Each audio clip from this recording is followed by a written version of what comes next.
في خرابها إلى آخر آيات সূরা বাকারা প্রথম নাম্বার পারার 17 নাম্বার পৃষ্ঠা 4 নাম্বার লাইনের 114 নাম্বার আয়াতের প্রথম অংশে আছে তাফসিরে ফি জিলালিল কোরআনে মুফাসসির সাইয়্যিদ কুতুব রাহমাতুল্লাহ আলাইহি ব্যাখ্যা করতে গিয়ে লিখেছেন আল্লাহ তাআলা বলেন এই পৃথিবীতে বড় জালেম যদি দেখতে চাও আমি আল্লাহর দৃষ্টিতে সবচাইতে বড় জালেম ওই লোকটা যে লোকটা আল্লাহর ঘর মসজিদে তার কথা তার আলোচনা তার কোরআনের কথা বলতে নিষেধ করে বাধা দেয়।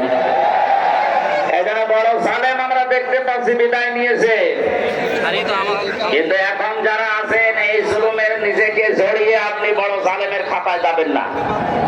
আল্লাহর ঘর মসজিদ এই দেশে পৃথিবীতে আল্লাহর বান্দা যারা দাবি করে তাদের জন্য এটা অফিস। দেখা বলুন, দল করলে যেমন অফিসে যাওয়া লাগে আমরা এমন দল করি যে 5 বার আমাদের আল্লাহর অফিসে যাওয়াই লাগে, না গেলে আপনি আর ও দলে থাকতে পারবেন না।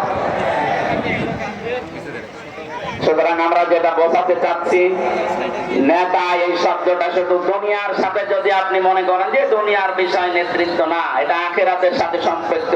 আল্লাহ নিজে ডাক দিয়েছেন নবীকে, হে নেতা। এই শব্দ দুনিয়া আর কাউকে আল্লাহ দেন। সুতরাং আল্লাহ